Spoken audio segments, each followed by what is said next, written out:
بسم اللہ الرحمن الرحیم۔ شروع اس اللہ وحدہ لا شریک کے نام سے جو خالق کائنات بھی ہے اور مالک شش جہات بھی۔ درود ہو ان محمد صلی اللہ تعالیٰ علیہ وسلم پر جنہیں اللہ تعالیٰ نے تمام عالمین کے لیے رحمت اور اپنا آخری نبی بنا کر بھیجا۔ سامعین مکرم، السلام علیکم ورحمۃ اللہ۔ جے کے ایم وائس میں آپ سب کو خوش آمدید کہتے ہیں۔ سامعین محترم، آج ہم بات کرنے جا رہے ہیں دو ایسی تنظیم کے متعلق جن کا ہم نے اسرائیلی و فلسطینی معرکے میں بڑا نام سنا۔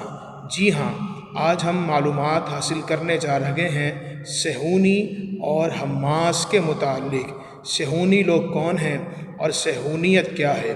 سب سے پہلے یہ بات ذہن نشین رکھیں، صہیونیت یہ عبرانی زبان کا لفظ ہے جس کا معنی ہے وہ قومی تحریک جو یہودی لوگوں کو دوبارہ یہودی وطن دلانے کی حمایت کرے۔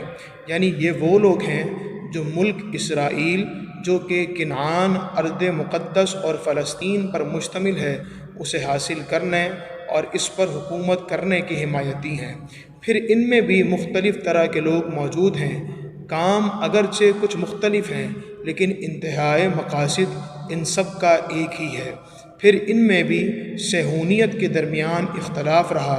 بعض نے صرف اسرائیل کو یہودی ریاست بنانے پر زور دیا، یعنی حکومت یہودیوں کی ہوگی لیکن دوسرے مذاہب کے لوگ بھی وہاں قیام کر سکتے ہیں، جبکہ بعض نے یہودیوں کی ریاست بنانے پر زور دیا، یعنی حکومت و عوام صرف یہودیوں کی ہوگی، یعنی وہاں کی حکومت بھی یہودی ہوگی اور وہاں کے رہنے والے باشندے بھی یہودی ہوں گے۔ کسی یہودیت کے علاوہ کسی اور مذہب کے شخص کا وہاں پر داخلہ ممنوع ہوگا۔ بہرحال جدید صہیونیت 19ویں صدی کے اواخر میں وسطی اور مشرقی یورپ میں ایک یہودی قومی تحریک کے طور پر ابھر کر سامنے آئی، جس نے سام دشمنی کے رد عمل اور وہ قوم پرست تحریکیں جو لوگوں کے اخراج وطن پر یقین رکھتی تھیں ان کے جواب میں جنم لیا۔ اس کے بعد جلد ہی ان کے زیادہ تر رہنماؤں نے اس تحریک کا مقصد مطلوبہ ریاست فلسطین اور بعد میں سلطنت عثمانیہ کے زیر حکومت علاقوں میں قائم کرنے سے وابستہ کر لیا۔ 1948 تک صہیونیت کے بنیادی مقاصد میں دوبارہ یہود کو ارض مقدس میں تاریخی خود مختاری دلوانے، جلا وطن یہودیوں کو جمع کرنے، سام دشمنی، امتیازی سلوک اور یہودیوں پر ظلم و ستم سے آزادی پر مرکوز تھے جن کا سامنا انہوں نے یہودی جلا وطنی میں کیا تھا۔ 1948 میں اسرائیل کی ریاست کے قیام کے بعد صہیونیت بنیادی طور پر اسرائیل کی جانب سے مسلسل موجودگی، توسیع اور دفاع کے خطرات سے نمٹنے کا کام سر انجام دینے لگے۔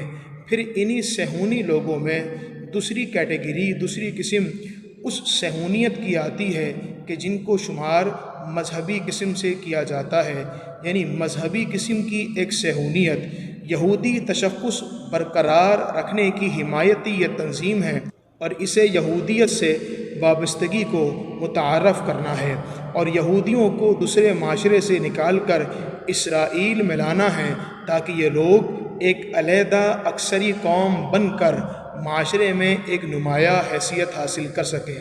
دوسری قسم کی تنظیم یہ ثقافتی صہیونیت ہے۔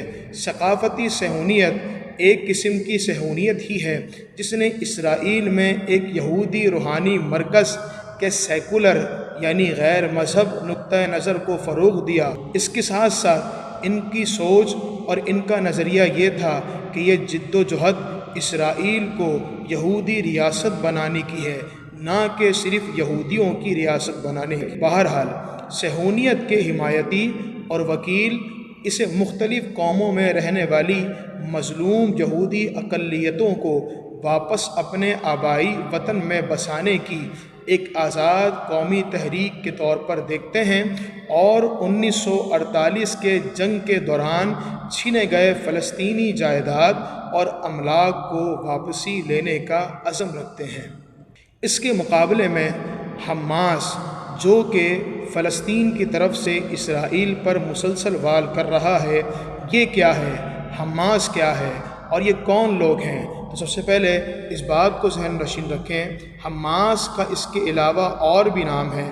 مثال کے طور پر حماس کا دوسرا نام تحریک مزاحمت اسلامیہ ہے اور عربی میں اسے حرکت المقاومت الاسلامی کہتے ہیں۔ یہ فلسطین کی سب سے بڑی اسلامی تنظیم ہے جس کی بنیاد 1987 میں شیخ احمد یاسین نے رکھی۔ تنظیم کا قلیل المیعاد مقصد مقبوضہ فلسطینی علاقوں سے اسرائیل کا مکمل انخلاء ہے، جبکہ طویل المیعاد ہدف ایک ایسی فلسطینی ریاست کا قیام ہے جو ان علاقوں پر مشتمل ہے جن کا بیشتر حصہ سن 48 میں یہودی ریاست کے قیام کے بعد سے اسرائیل کا حصہ ہے۔ حماس انتظامی طور پر دو بنیادی گروہوں میں منقسم ہے۔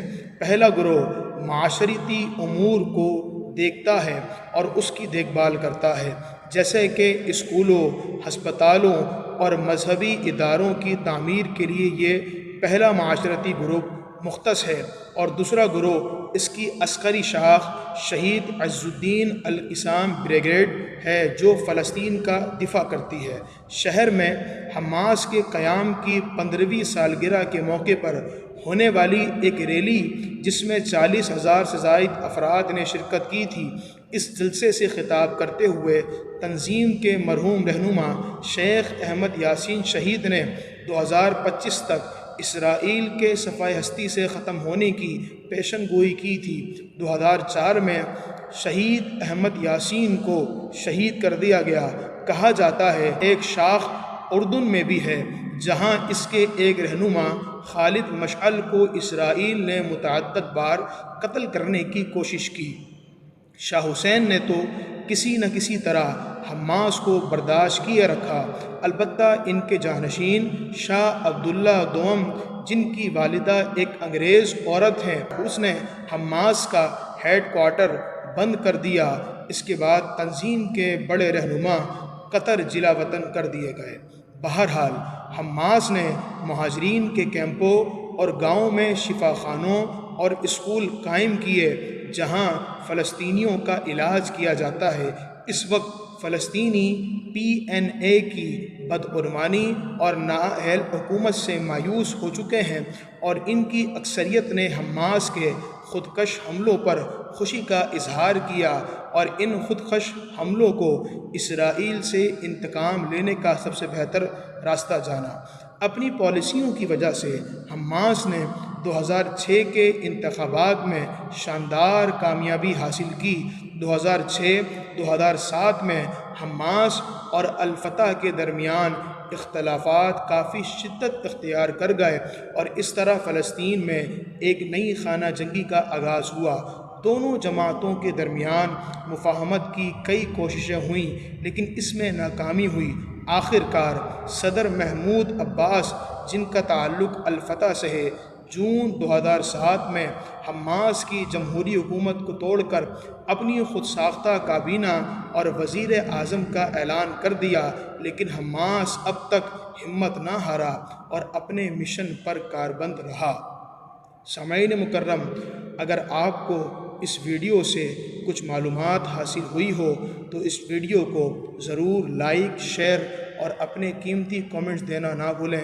ملتے ہیں اگلی ویڈیو کے ساتھ۔ السلام علیکم ورحمۃ اللہ۔